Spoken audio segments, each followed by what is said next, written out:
pray service together. Our readings from tonight are from the chapters of 18 and 19 of the Gospel according to St. John. After Jesus had spoken these words, he went out with his disciples across the Kidron Valley to a place where there was a garden, which he and his disciples entered. Now Judas, who betrayed him, also knew the place, because Jesus often met there with his disciples. So Judas brought a detachment of soldiers together with police from the chief priests and the Pharisees, and they came there with lanterns and torches and weapons.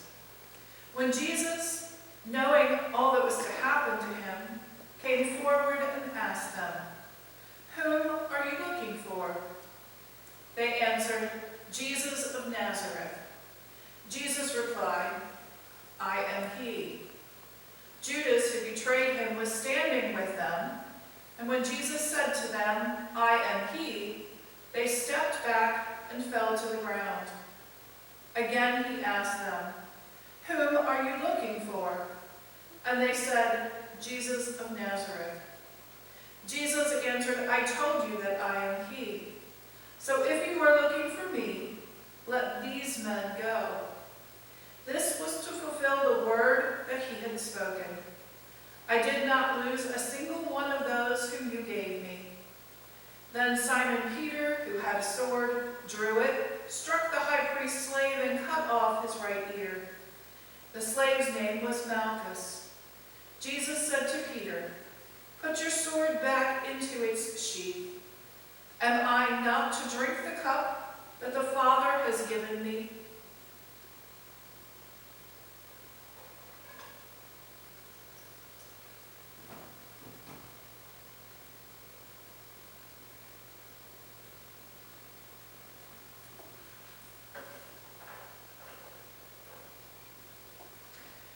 So the soldiers, their officer, and the Jewish police arrested Jesus and bound him. First they took him to Annas, who was the father-in-law of Caiaphas, the high priest that year. Caiaphas was the one who had advised the Jews that it was better to have one person die for the people. Simon Peter and another disciple followed Jesus. Since that disciple was known to the high priest, he went with Jesus into the courtyard of the high priest. But Peter was standing outside at the gate. So the other disciple, who was known to the high priest, went out and spoke to the woman who guarded the gate and brought Peter in. The woman said to Peter, "You are not also one of this man's disciples, are you?" He said, "I am not." Now the slaves and the police had made a charcoal fire because it was cold, and they were standing around it and warming themselves. Peter also was standing with them and warming himself. Then the high priest questioned Jesus about his disciples and about his teaching. Jesus answered, "I have spoken openly to the world. I have always taught in synagogues and in the temple where all the Jews come together. I have said nothing in secret. Why do you ask me? Ask those who heard what I said to them. They know what I said." When he had said this, one of the police standing nearby struck Jesus on the face, saying, "Is that how you answer the high priest?" Jesus answered, "If I have spoken wrongly, testify to the wrong. But if I have spoken rightly, why do you strike me?" Then Annas sent him bound to Caiaphas the high priest.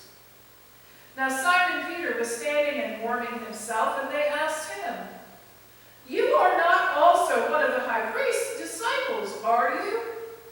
He denied it and said, "I am not."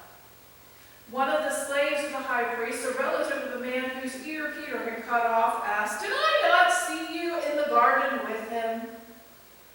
Again, Peter denied it, and at that moment, the cock crowed.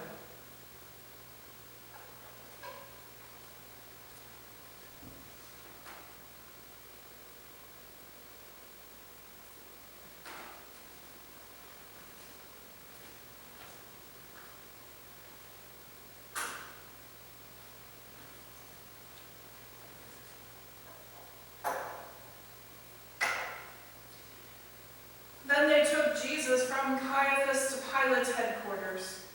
It was early in the morning. They themselves did not enter the headquarters so as to avoid ritual defilement and to be able to eat the Passover. So Pilate went out with them and said, "What accusation do you bring against this man?"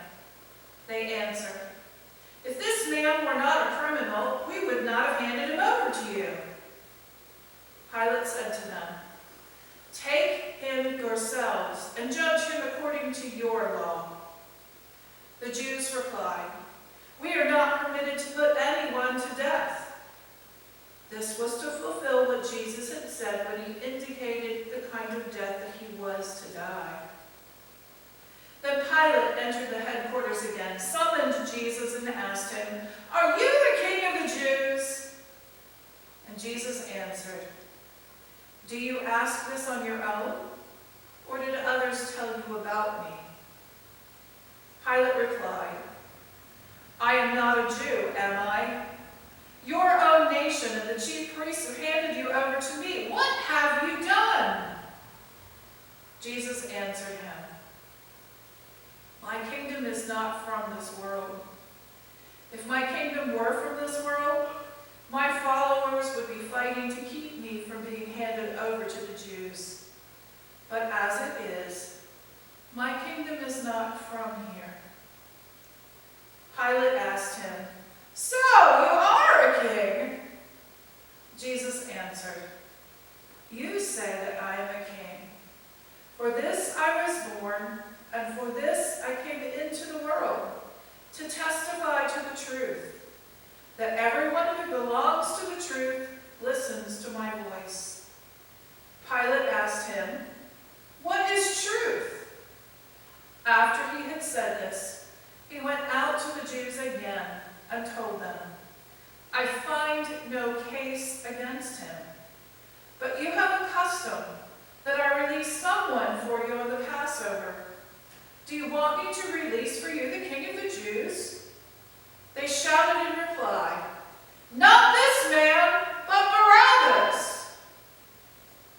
Now Barabbas was a bandit.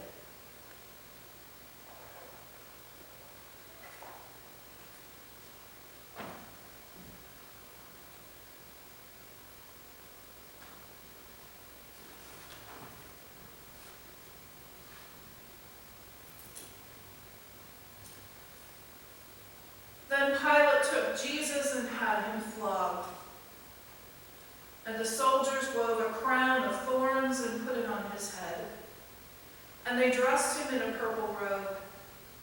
They kept coming up to him, saying, "Hail, King of the Jews!" and striking him on the face. Pilate went out again and said to them, "Look, I am bringing him out to you to let you know that I find no case against him." So Jesus came out, wearing the crown of thorns and the purple robe. Pilate said to them, "Here is the man." And when the chief priests and the police saw him, they shouted, "Crucify him! Crucify him!" Pilate said to them again, "Take him yourselves and crucify him. I find no case against him." The Jews answered him, "We have a law, and according to that law, he ought to die, because he has claimed to be the Son of God."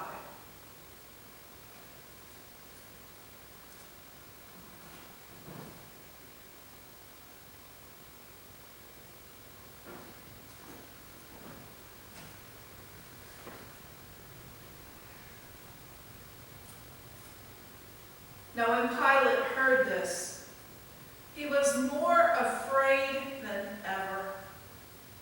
He entered his headquarters again and asked Jesus, "Where are you from?" But Jesus gave him no answer. Pilate therefore said to him, "Do you refuse to speak to me?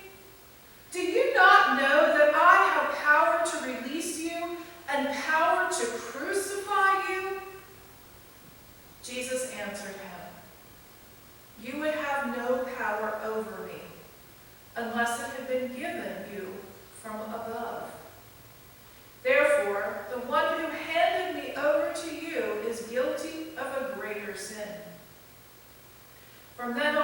Pilate tried to release him. But the Jews cried out, "If you release this man, you are no friend of the emperor. Everyone who claims to be a king sets himself against the emperor." When Pilate heard these words, he brought Jesus outside and sat on the judge's bench at a place called the Stone Pavement, or in Hebrew, Gabbatha. Now it was the day of preparation for Passover, and it was about noon. He said to the Jews, "Here is your king." They cried out, "Away with him! Away with him! Crucify him!" Pilate asked them, "Shall I crucify your king?" And the chief priests answered, "We have no king but the emperor." And then he handed him over to them to be crucified.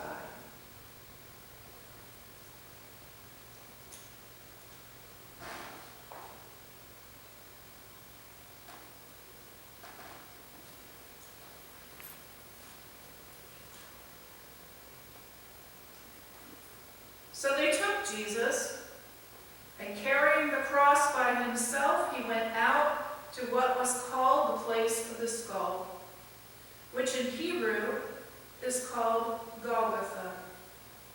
There they crucified him, and with him 2 others, one on either side, with Jesus between them. Pilate also had an inscription written and put on the cross. It read, "Jesus of Nazareth, the King of the Jews."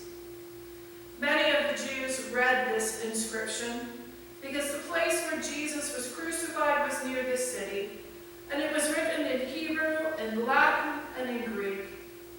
Then the chief priests of the Jews said to Pilate, "Do not write the King of the Jews, but this man said, 'I am the King of the Jews.'" Pilate answered, "What I have written, I have written."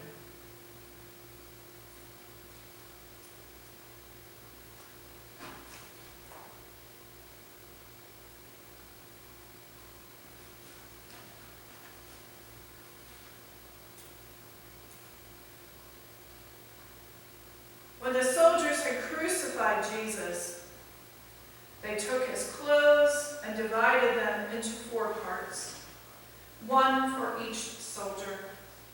They also took his tunic. Now the tunic was seamless, woven in one piece from the top to the bottom. So they said to one another, "Let us not tear it, but cast lots for it to see who will get it."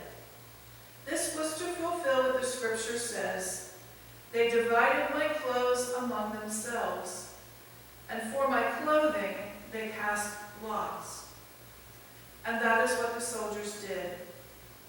Meanwhile, standing near the cross of Jesus were his mother and his mother's sister, Mary, the wife of Clopas, and Mary Magdalene. When Jesus saw his mother and the disciple whom he loved standing beside her, he said to his mother, "Woman, here is your son." Then he said to the disciple, "Here is your mother." And from that hour, the disciple took her into his own home. After this, when Jesus knew that all was now finished, he said in order to fulfill the scriptures, "I am thirsty." A jar full of sour wine was standing there. So they put a sponge full of the wine on a branch of hyssop and held it to his mouth. When Jesus had received the wine, he said, "It is finished." Then he bowed his head and gave up his spirit.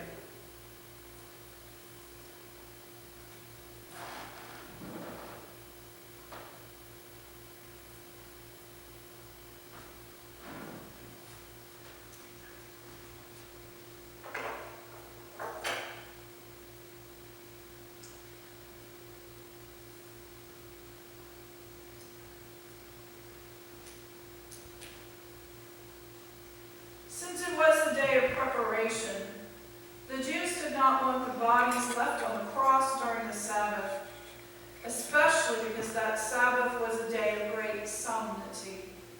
So they asked Pilate to have the legs of the crucified men broken and the bodies removed. Then the soldiers came and broke the legs of the first and of the other who had been crucified with him. But when they came to Jesus and saw that he was already dead, they did not break his legs. Instead, one of the soldiers pierced his side with a spear, and at once blood and water came out. He who saw this has testified, so that you also may believe. His testimony is true, and he knows that he tells the truth. These things occurred so that the scripture might be fulfilled. None of his bones shall be broken. And again, another passage of scripture says, they will look on the one whom they have pierced. After these things, Joseph of Arimathea, who was a disciple of Jesus, though a secret one, because of his fear of the Jews, asked Pilate to let him take away the body of Jesus. Pilate gave him permission. So he came and removed his body. Nicodemus, who had at first come to Jesus by night, also came, bringing a mixture of myrrh and aloes, weighing about 100 pounds. They took the body of Jesus and wrapped it with the spices in linen cloths, according to the burial custom of the Jews. Now there was a garden in the place where he was crucified, and in the garden there was a tomb, in which no one had ever been laid. And so, because it was the Jewish day of preparation, and the tomb was nearby, they laid Jesus